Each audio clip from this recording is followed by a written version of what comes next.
we trying to live like there's no consequences. They tell us how to live right. We get all defensive. That's not the way that life works. Sorry to bust your bubble. Good afternoon and welcome to the Wellness Report with Helen. It has been a long time. I've been off for the summer, taking a summer break, and I couldn't think of a better way to end my summer vacation than my guest today, Mr. Conrad Mallett Jr. You all probably know him as the Chief Administrator for DMC. His name is known in the city of Detroit, and he has too many accolades. This is only a 30-minute show. We don't have time for all of that, but you know. Thank you. And I'd like to welcome my guest, Conrad Mallett Jr. Ellen, thank you for having me. I appreciate it. Thank and welcome you. back. Thank you. First of all, I was telling someone that I was going to interview you, and the first thing that they mentioned was your father. Yes. And actually, a friend of my family's, he said that he knew your father from DOT. Yeah. Yeah, so that was great to know. I didn't know that history. Yeah, well, I'm junior, and so my father was in many ways a pioneer in this city. Yes. He was chief executive assistant to Jerry Kavanaugh. He was the first black director of the Department of Transportation in the city of Detroit.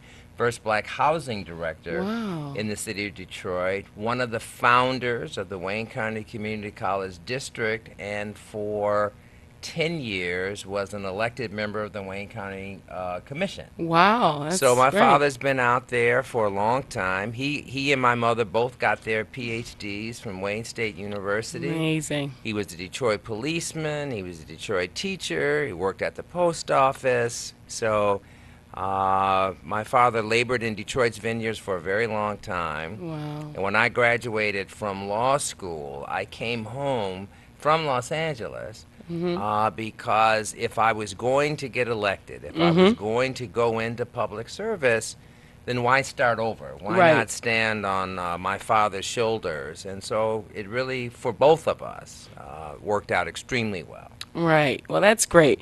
And I know that under your leadership, DMC has enrolled about 50% of Detroit's Medicaid expansion program. That's right. So that's great. So we came in when the legislation was finally adopted in the state of Michigan in 2014. We really wanted to be a part of a coalition of people responsible for driving insurance enrollment. Because, Helen, I knew that at a certain point, costs associated with health care were going to be continuing to be higher and higher and higher. Right. And so I knew that as we entered into this process and as we got closer and closer to the end of President Obama's tenure, that there would be a move to dismantle the Affordable Care Act. And you can see that part of the dismantlement is if you currently have Medicaid insurance, they will. The plan is for you to continue to be covered for X number of years. But if you're not enrolled right now, under the plan that is not yet adopted, you'd be cut off. Wow. So it was important for the community to get as many people enrolled in insurance as possible. Yes. So we were successful to this degree. First of all, it's tragic that it's only half. Yes. It's only 50%. It is. That is. That's the first thing. The second thing is that unless we continue this effort, we really are not, and you're a healthcare professional, so you know that the health statistics in Detroit are terrible. Yes. But this was the great promise of the Affordable Care Act, not just insurance, but that because we would associate people with a doctor and with a plan of care, we could say, Mrs. Jones, we can put you on a path to help you manage your diabetes. We can help you manage your kidney disease. We can help you deal with your lupus. We can help you manage your health. If we lose the Affordable Care Act, all of the forward progress, and I'll admit, which has been minimal, will disappear. And one of the things that I like as being a healthcare professional, I do like the pilot program for chronic care management. And the reason I like that program so much is because it helps manage the care of homebound individuals. And before that, it was people, because I manage a lot of home care doctors, and they were coming to people's houses and they were deceased. And nobody had visited them but the doctor in a 30-day period. Wow. So at least with the chronic care management program, there was some kind of contact. There's some kind of contact with an individual. Are you receiving your medicine? Is everything okay? Can we get you home care services to help, help us to help manage your care? So that is one of the things that is threatened to be lost. No question about it. If we don't all continue. of the talk that the what you're describing really is this whole continuum of care. And really, we had gotten to the point, and you know this, where there was active discussion about removing the social barriers to health. Yes. So we were talking about how to improve transportation. We were talking about how to improve housing. We were talking about how to improve food availability. Yes. There were lots of conversations going on, all of them tied directly to making the entire circumstance better. And all of that too will be lost if we lose the Affordable Care Act, and that's just such a profound possibility in terms of this massive tragedy. Yes, and we were really blessed to have Dr. Berry on the show, who is the medical director for one of your programs, the Gateway program. Right. Tell us a little bit about that program. So Gateway is just a very straightforward concept where really one of the things that I have been able to drive into the DMC is the necessity for us to meet people where they are. Stop trying to say, Helen, all right, this is what I want you to do. You come here, because they're not going to come. Right. And the fact that, there's no transportation is a valid reason. The fact that they may be afraid to, in or out into some parts of the neighborhoods that we have is a reason. Right. So what we've said is that in our emergency rooms, because they are safe, available 24 hours a day, whenever you can get there, we will be there for you. Yes. And so, Mrs. Jones. In 29 minutes. But she comes in. We do a triage to be sure that her issues are in fact eligible to be managed by a primary care physician. And then we say, Mrs. Jones, really what you have is a bad cold. Okay. So we're going to send you over to see Dr. Johnson in our primary care clinic, which is located in the emergency department. So it helps manage the hospital better, too. That's right. But the other thing is then we say to Mrs. Jones, now, it's 10:30 at night now.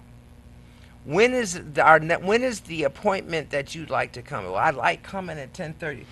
Whenever you can get there, we're open. We're open. Oh, that's great. And so what it does is I don't say to Mrs. Jones, okay, you can be here between 8 and 3. Right. What I'm saying is get here when you can. And when you get here, this is the care that you will receive. So we've got almost 7,000 people. Think about that for a minute. Almost 7,000 people enrolled in this program. These are 7,000 people, Helen, who don't have a doctor. Yes. And didn't have a doctor prior to the Affordable Care Act. Right. So And if we lose the Affordable Care what I Act, was gonna ask. there will be 7,000 people that we know will not have a physician. Wow.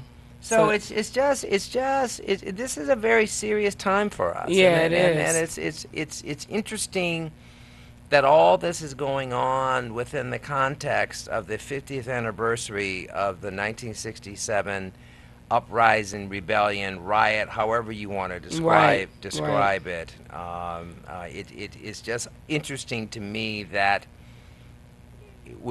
the timing of it. Still having this conversation today. And we were talking a little bit about that before the show.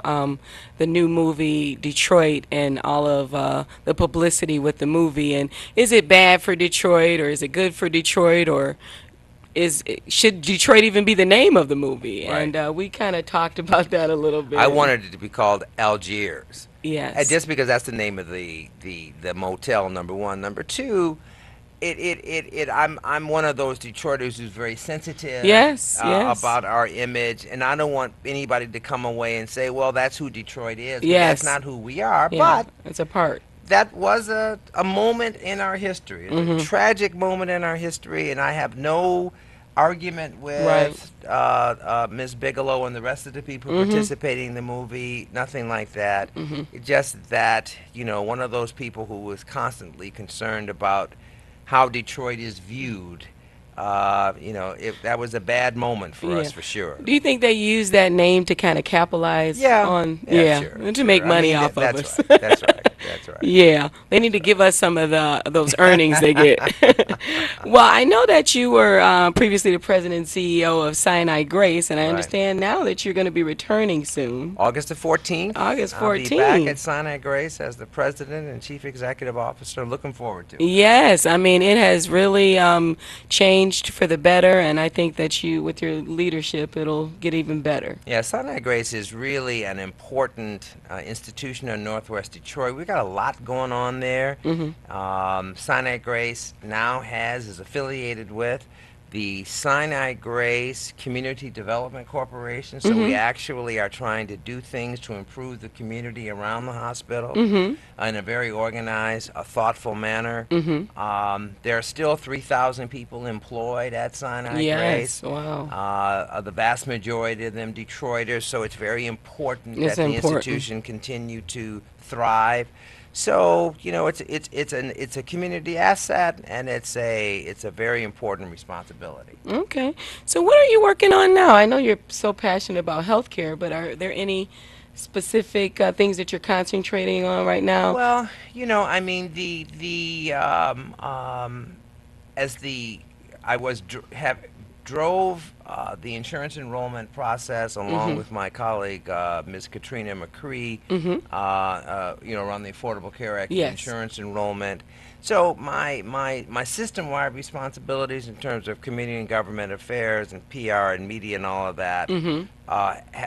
I've been doing that for the last 5 years, Right. and this reentry into Sinai Grace is important Mm-hmm. because of the operational potential that Sinai Grace still has to recognize. There Right. are still ways, Helen, that we need to be better at delivering care to the community, Mm-hmm. and so what I want to say to everybody who's watching is Sinai Grace is a wonderful hospital. Yes. We will continue to evolve. We will continue to be better, and so I'm really glad to be getting back into operation. Yes. And a lot of people might not know that you were an attorney. You kind of talked Yeah. about that with the Michigan Supreme Court. Well, So. I'm a lawyer by trade. Mm-hmm. I graduated from law school in 1979, passed Mm-hmm. the bar that same year. Mm-hmm. I went on the court when I was 37. Wow. As Chief Justice when I was 45. I stayed on the court for 8 years. Wow. When I left the court, I went to my old law firm, Miller Canfield, and I went to the DMC, and I've been at the DMC ever since. I thought you were 45 now. How can you do all that? No, there's lots of people watching your program who know exactly when I graduated from high school, Yeah. and were I to lie about my age, they would call up. Yeah, they would call up. Call Yeah, up. we don't have the I lines know how open old today. you are. I say, Right. calm down. Calm down. So you know how passionate we are about Detroit. Mhm. So I know we're getting this new stadium, and Mayor Duggan is doing so much for the city as far as bringing investors here and think. What is your passion? What do you see Detroit in the next 10 years, and what would you like for Detroit? Well, I think that the Sinai Grace Community Development Corporation is a very, very significant step forward. Mm-hmm. I do think that what needs to happen, and Stephen Henderson, who is a editor of the Detroit Free Press and has got the Stephen Henderson show, Detroit Today, Mm-hmm. often talks about the necessity for neighborhood-based leadership Yes. to accept responsibility for their neighborhood. Yes, yes. And I think that this is a way for Sinai Grace to show how that could be done. Yes. So what I'm hoping is that we will with pockets of leadership spread throughout the city, people will throw themselves into the fight to make better their particular circumstance and not wait for Yes.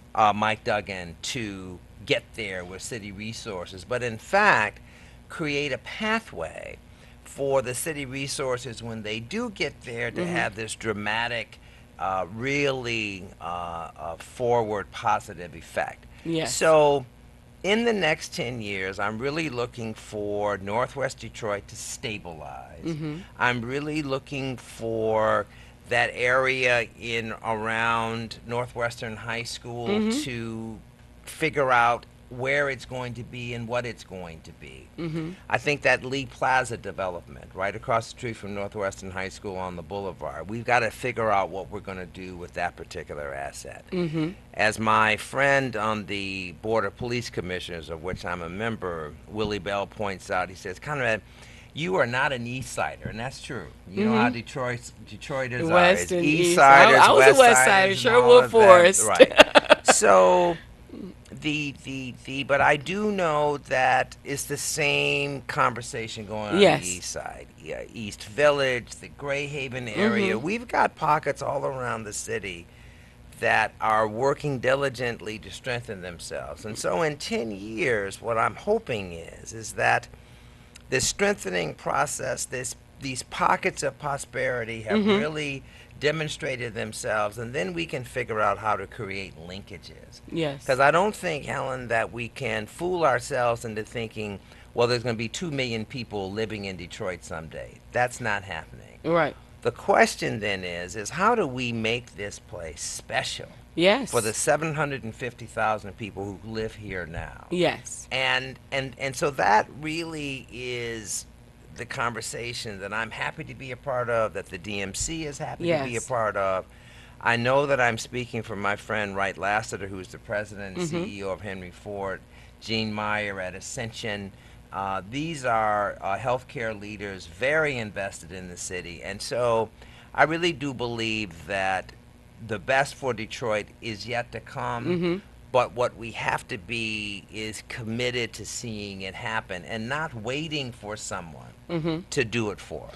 And you know, it's funny because I always talk about that to the viewers, is that we have to personally take responsibility for this city. We have to police our own neighborhoods. Right.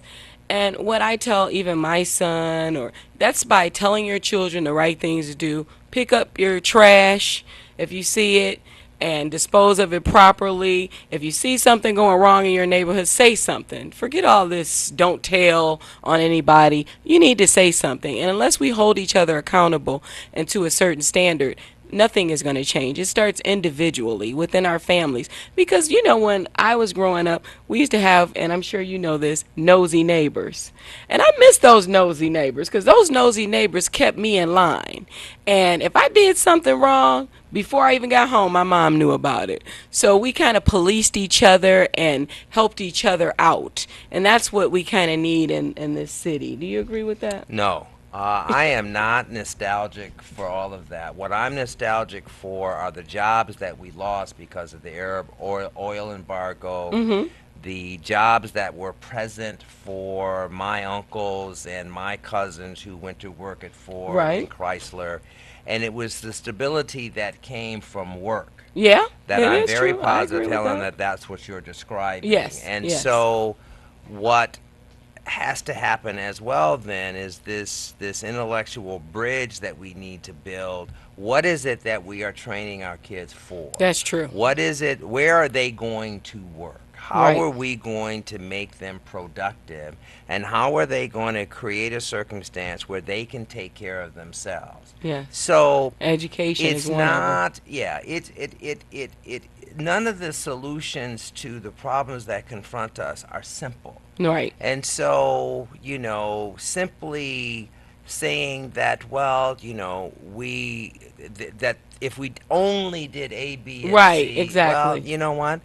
That's not fair. Yeah, that's true. Because people are still doing A, B, and C. But none of those people, or you or me, can create enough jobs to make a difference in the city where we are going to be changing the economic life of some of the people that we serve. And so that to me is the critical important part of this is and that has to be in the forefront of the discussion is how are the activities that we are engaged in going to make a difference where the nosy neighbors that you describe actually will be impactful. Right. Where because what you're talking about, Helen, and we all agree, those are things that make a difference where the level of stability is almost there. Right. But where we're confronting, 40% of the people who live in Detroit are in poverty. So poverty is not an excuse for, any kind of inappropriate action. But what I will say is that a job is going to fix a lot more problems than